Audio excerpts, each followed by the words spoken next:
शुरुआत से ही थोड़ा सा अनुशासनहीन था, इनडिसिप्लिन कैरेक्टर रहा, हवा की झोंकों की तरह चला करते थे, जिधर की हवा आई उधर की तरफ चले गए। एक लोनलीनेस फील हुआ करता था, अकेलापन लगता था। मेरी माँ ने मुझे कहा कि अपने परिवार में मैं सबसे कम पढ़ा लिखा आदमी था और एक दिन मैंने डिसीजन ले लिया कि मुझे अब दिल्ली में नहीं रहना है, मुझे लौट कर दरभंगा आना है। 10 मिनट के अंदर में मैंने वो लाखों की नौकरी छोड़ दी और मैंने तब डिसीजन लिया कि अब मैं सोचूंगा कि मुझे अब आगे क्या करना चाहिए। दरभंगा ही आ रहा था, मेरा एक एक्सीडेंट हो गया। नमस्कार, मेरा नाम राजेश झा है। शुरुआत से ही थोड़ा सा अनुशासनहीन था, इनडिसिप्लिन कैरेक्टर रहा अपना। कभी तरीके से जिसको कहते हैं पढ़ाई लिखाई की जाए उस तरीके से कभी पढ़ाई नहीं की।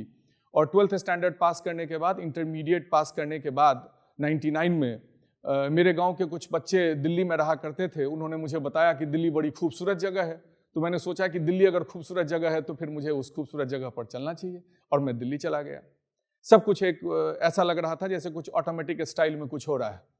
दिल्ली में अपनी पढ़ाई रुक गई क्योंकि जिस एज में मैं दिल्ली चला गया था और चूंकि मैंने पहले ही बताया कि अपना जो एक अपब्रिंगिंग हुआ वो थोड़ा सा इनडिसिप्लिन्ड हुआ।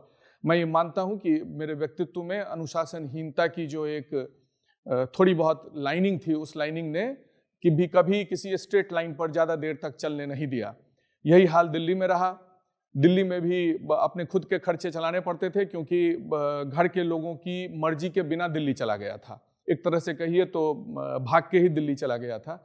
घर के लोगों की मर्जी नहीं थी। वो चाहते थे कि मैं एक स्टीरियोटिपिक स्टाइल में, जैसे पढ़ाई की जाती है कि अब आपने इंटरमीडिएट कर लिया तब आप ग्रेजुएशन करिए, फिर आप पोस्ट ग्रेजुएशन करिए, फिर आप किसी सरकारी नौकरी की तलाश में लग जाइए, बड़ा सा लक्ष्य रखिए, प्रयास करते चले जाइए, जहां आप अटक जाएं वही आपकी ज़िंदगी का अचीवमेंट है।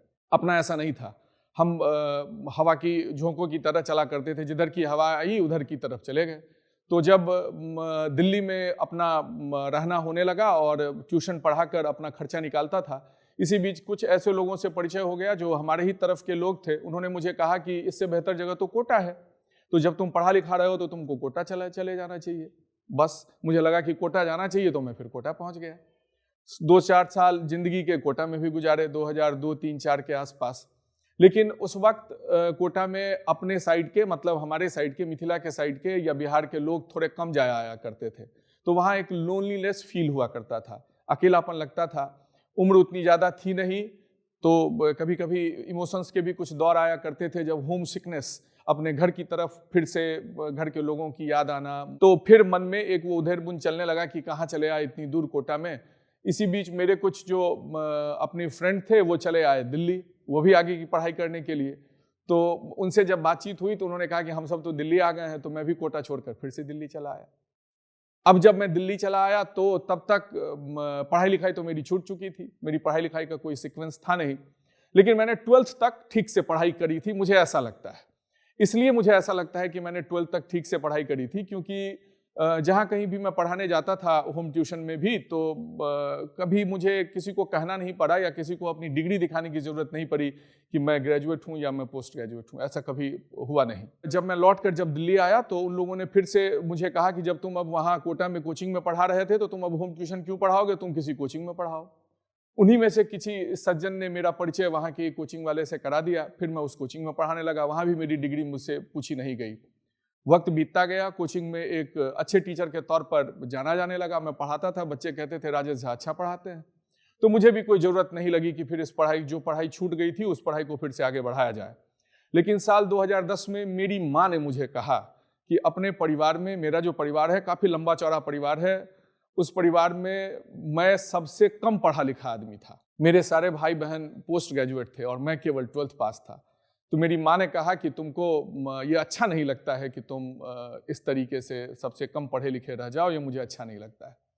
ये मुझे ऐसा लगा कि माँ को अगर आप संतुष्ट ना कर पाए, भाई हम तो जिस हिंदू पद्धति, सनातन पद्धति में जन्म लिए हुए आदमी हैं, माँ से बड़ा तो कोई होता नहीं। मैंने उसको पूछा कि तुमको क्या लगता है, कहाँ तक मुझे पढ़ना चाहिए।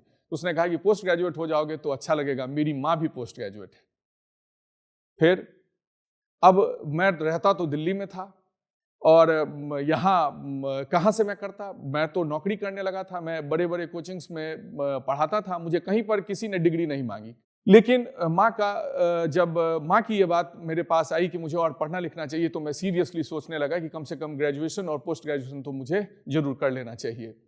इसी बीच दरभंगा में मेरे कुछ मित्र सेटल हो गए थे। उन्होंने मुझे कहा कि यहाँ LNMU ललित नारायण मिथिला विश्वविद्यालय में तो केवल एडमिशन कराओ, तुमको क्लास करने की कोई ज़रूरत नहीं होगी, यहाँ पर आओ और अपना एग्ज़ाम दो, फिर अपना चले जाओ, बस एग्ज़ाम देने का काम है तुम्हारा।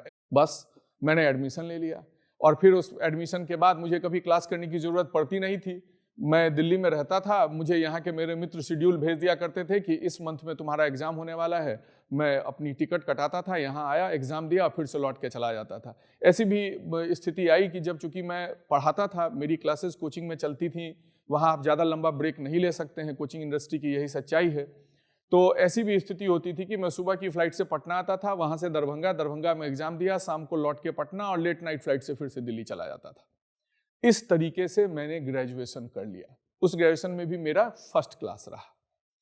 अब जब ग्रेजुएशन हो गया तो उसके बाद मैंने माँ को कहा कि देखो ग्रेजुएट तो हो गया मैं, तो उसने कहा कि अब पोस्ट ग्रेजुएट भी कर लो लगे हाथ, तो यह भी एक अच्छी बात हो जाएगी। पोस्ट ग्रेजुएशन भी मैंने LNMU से इसी तरीके से कर लिया। जब मैं वहाँ से आता था, एग्जाम देता था, चला जाता था। अच्छी बात यह रही कि उसमें भी मेरा फर्स्ट क्लास रहा। मैं थ्रू आउट फर्स्ट क्लास हो गया। 10th 12th graduation post graduation मेरी कहीं भी सेकेंड डिवीजन नहीं है, मेरा थ्रू आउट फर्स्ट क्लास रहा।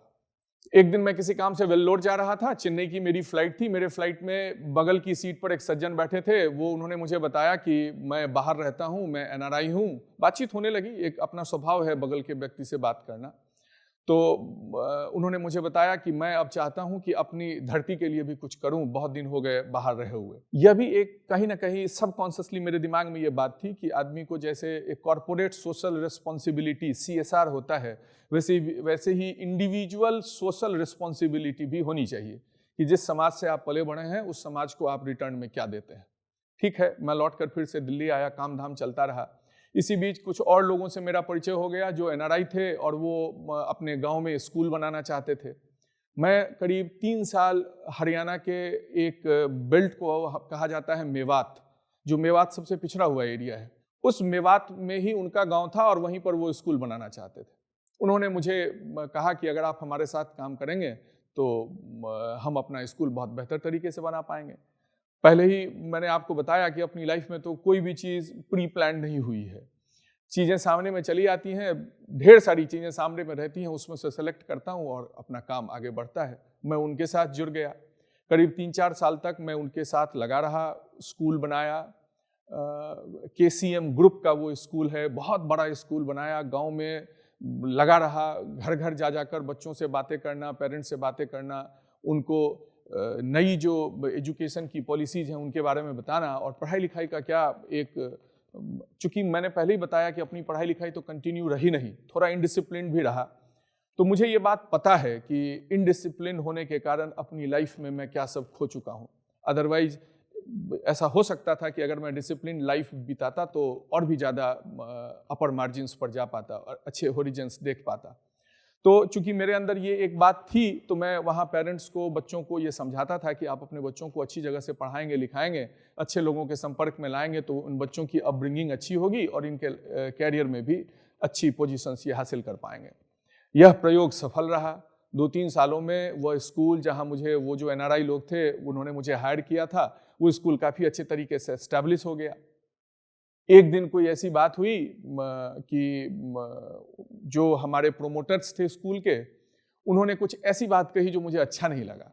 और अपना तो लाइफ का यही शेड्यूल रहा है, स्टाइल रहा है कि अगर बात अच्छी नहीं है तो उसको ब्रेक करिए। उनकी बात अच्छी नहीं लगी, 10 मिनट के अंदर में मैंने वो लाखों की नौकरी छोड़ दी और मैंने तब डिसीजन लिया कि अब मैं सोचूंगा कि मुझे अब आगे क्या करना चाहिए। पहली बार सोच के कोई काम किया जाए, अभी तक तो बिना सोचे ही सारा काम हुआ करता था। मैं घर लौट कर आया, मैंने सोचा अब क्या किया जाए, और एक दिन मैंने डिसीजन ले लिया कि मुझे अब दिल्ली में नहीं रहना है, मुझे लौट कर दरभंगा आना है। कोई भी पहले से कोई स्क्रिप्ट नहीं थी, किसी का कोई टच नहीं था मेरा, लेकिन मैंने अपना डिसीजन ले लिया कि मुझे अब लौट कर आना है दरभंगा। और पढ़ाना लिखाना मैं जान चुका हूँ, तो मुझे ऐसा लगता है कि अगर मैं ठीक ठाक पढ़ा रहा हूँ तो मैं दरभंगा में भी पढ़ाऊँगा तो मैं एस्टेब्लिश हो सकता हूँ। मैं 2013-14 में मैं दरभंगा आया और 1 महीने करीब घूमता रहा कि कहाँ पर क्या काम किया जाए। अगल बगल की जगहों को भी घूमा, कभी सीतामढ़ी गया, कभी मुजफ्फरपुर गया, कभी पूर्णिया की तरफ गया, घूमता रहा। और इसी बीच एक दिन मैं पूर्णिया की तरफ से दरभंगा ही आ रहा था, मेरा एक एक्सीडेंट हो गया। वो एक्सीडेंट थोड़ा ज़्यादा खतरनाक एक्सीडेंट था। मुझे 2 महीने के लिए बेड पर लिटा दिया गया और ये बात कही गई कि ऐसा हो सकता है कि यह चोट आपको मूवमेंट में दिक्कत कर दे। उन 2 महीनों में सारे लोग मेरे पास आते थे, जो लोग कट्स की कॉल करने के लिए कि अरे ये तो बड़ी दुखद बात हो गई, ऐसे हो गया वैसे हो गया। लेकिन चूंकि जीवन अपना संघर्ष में ही बीता है, तो ज़्यादा परेशानी मुझे किसी भी अनप्लीजेंट सिचुएशन या किसी अनप्लीजेंट अगर कोई सर्कमस्टांसेस चली आती है, कोई हैपनिंग हो जाती है, तो मेरे पर उसका कोई बहुत ज़्यादा असर नहीं पड़ता है। मैं यही सोच रहा था कि 2 महीने का टाइम कब बीतता है और मुझे दरभंगा में कब जगह मैं लूँ कि मैं अपना कोचिंग स्टार्ट करूँ। 2 महीने के बाद डॉक्टरों ने कहा कि अब आप टहलना शुरू करिए। मैं टहलना शुरू करने के दरमियान सीधा दरभंगा ही आया और दरभंगा आकर मैंने एक जगह ली। बहुत छोटी सी जगह थी, इकोनॉमिकली थोड़ा वीक हो गया था उस वक्त, क्योंकि एक बैकड्रॉप हो जाता है जब आप बाहर से चले आते हैं, आपकी रेगुलर इनकम कम हो जाती है, थोड़ा सा डाउन टाइम वो हो जाता है, आप निगेटिविटी आप पर हावी होने की कोशिश करती है। फिर भी दरभंगा में आया, एक जगह ली और वहाँ पर इम्पल्स कोटा के नाम से मैंने IIT और मेडिकल की कोचिंग स्टार्ट किया। शुरुआत में लोगों ने यहाँ ऐसा है, जब आप किसी पिछड़े क्षेत्र में जाएंगे तो क्या होता है कि उस पिछड़े क्षेत्र में लगातार, ये मैं अपनी एक्सपीरियंस आपको बता रहा हूँ कि जब आप किसी ऐसे क्षेत्र में चले जाएं जो पिछड़ गया है विकास की गति में, तो वहाँ धीरे धीरे लोगों के भी जेहन में निगेटिविटी घर कर जाती है। आप देखिए, ज़्यादातर लोग अपने दुख का ही व्यापार सुनाते हुए आपको दिखेंगे, सुख की बातें कम करेंगे। मेरे लिए सुख की बात ये थी कि यहाँ जितने लोग मेरे पास आते थे और मुझे उसमें निगेटिव सुनाने वालों के साथ साथ पॉजिटिव सुनाने वाले भी लोग मेरे संपर्क में चले आए। बहुत सारे ऐसे लोग आज भी मेरी जिंदगी में हैं दरभंगा में, जिनको मैं सम्मान की दृष्टि से देखता हूँ, जिन्होंने मुझे कहा तो कि आपने ठीक नहीं किया, लेकिन कोई बात नहीं, आप करिए, काम अच्छा होगा। जो फर्स्ट सेशन था हमारा, वो केवल 21 बच्चों से मैंने पढ़ाया, केवल 21 बच्चों से पूरा साल पढ़ाया। अगले सेशन में हमारे पास करीब 200 बच्चे आ गए। जब 200 बच्चे आ गए तो काम ठीक चलने लगा। एक जो निगेटिविटी थी दरभंगा में, लोग ये सोचते थे कि यहाँ कोचिंग चल नहीं सकता है। मैं पहला आदमी हूँ जिसने दरभंगा में इम्पल्स कोटा के नाम से सक्सेसफुली एक कोचिंग स्टैब्लिश किया। आज दरभंगा कोचिंग इंडस्ट्री का हब बन चुका है। ढेर सारी कोचिंग्स हैं, कितनी सारी कोचिंग्स तो ऐसी हैं जिनमें बच्चे मेरे से ज़्यादा हैं, मेरे से ज़्यादा बच्चे वो पढ़ाते हैं। बहुत सारे इंडिविजुअल टीचर हैं जो बहुत अच्छा पढ़ाते हैं यहाँ पर, उनके पास ढेर सारे बच्चे हैं, मेरे पास कम बच्चे हैं। लेकिन मेरे लिए खुशी की एक बात यह है कि मैं दरभंगा के लिए, अपनी दृष्टि में मुझे ऐसा लगता है कि मैं एक पायनियर हूँ। मैंने एक टॉर्च बियरर का काम किया, मैंने रास्ता दिखाने का काम किया। यहाँ लोगों ने, जो पढ़ने पढ़ाने के क्षेत्र में लोग थे, इस फील्ड में लोग थे, उन्होंने सीरियसली काम करना शुरू किया। आज दरभंगा से अच्छे रिजल्ट्स भी आते हैं, इम्पल्स कोटा भी बखूबी चल रहा है। बीच में कोरोना का एक सेगमेंट आया, तो वो तो ऐसी आपदा थी जो विश्व के लिए एक वैश्विक आपदा थी। कोई आपका कोई बस ही नहीं है ऐसी आपदा पर। तो उस कोरोना की पीरियड को भी हम लोगों ने जैसे तैसे बिता लिया। आज अभी इम्पल्स कोटा अच्छे से चल रहा है। हमने जो एक टारगेट सेट किया था यहाँ पर इस बात को एस्टैब्लिश करना कि हम इम्पल्स कोटा के थ्रू बच्चों को पढ़ाने की जिम्मेदारी उठाएंगे, वह जिम्मेदारी सक्सेसफुली हम उठा रहे हैं, आगे भी उठाते रहेंगे। और अब हमारा लक्ष्य है कि दरभंगा को एक एजुकेशनल हब की तरह एस्टैब्लिश करने के लिए यहाँ से ऑल इंडिया फर्स्ट रैंक दिया जाए। ये बात अपने बच्चों के साथ करता हूँ कि दरभंगा से भी IIT या एम्स या मेडिकल, इसका अब तो सारा मिलकर मेडिकल में नीट हो चुका है, नीट का फर्स्ट रैंक आए, यही अपने जीवन का लक्ष्य है। तो मुझे ऐसा लगता है कि कंटेंटमेंट, संतुष्टि से बड़ी कोई चीज़ नहीं है।